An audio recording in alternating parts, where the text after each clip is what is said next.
नीट JEE सारखी परीक्षा घेणारी NTA ही संस्था एवढी निष्काळजी आहे, एवढी बेजबाबदार संस्था आहे की याची तुम्ही कल्पनाही करू शकणार नाही।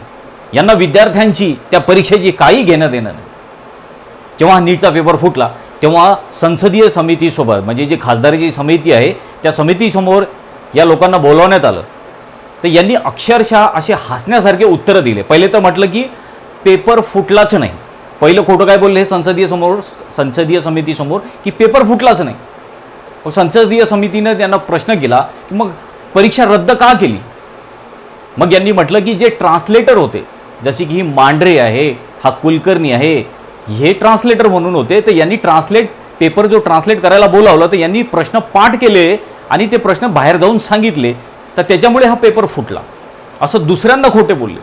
तिसरं तर आणखीन एक कहर म्हणजे की यांनी सांगितलं की पेपर घ्यायसाठी जी मॅनपॉवर आहे तर 25% पदं आमच्याजवळ रिक्त आहेत। 25% वॅकन्सी म्हणजे माणसंच यांनी भरलेली नाही। आपल्याला माहिती आहे की या संस्थेकडे दरवर्षी लाखो करोडो रुपये जमा होतात। याची फीस कितीतरी आहे, 1000 ते 1500 रुपयाच्या घरात एका विद्यार्थ्याला या परीक्षेचं शुल्क भरावं लागते, फीस भरावी लागते।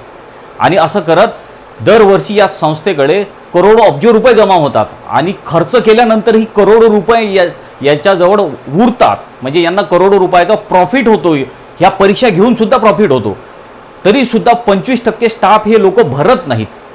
एवढे बेजबाबदार हे लोक आहेत। मग काय पेपर फुटणार नाही, मग कशी हे पारदर्शक परीक्षा घेणार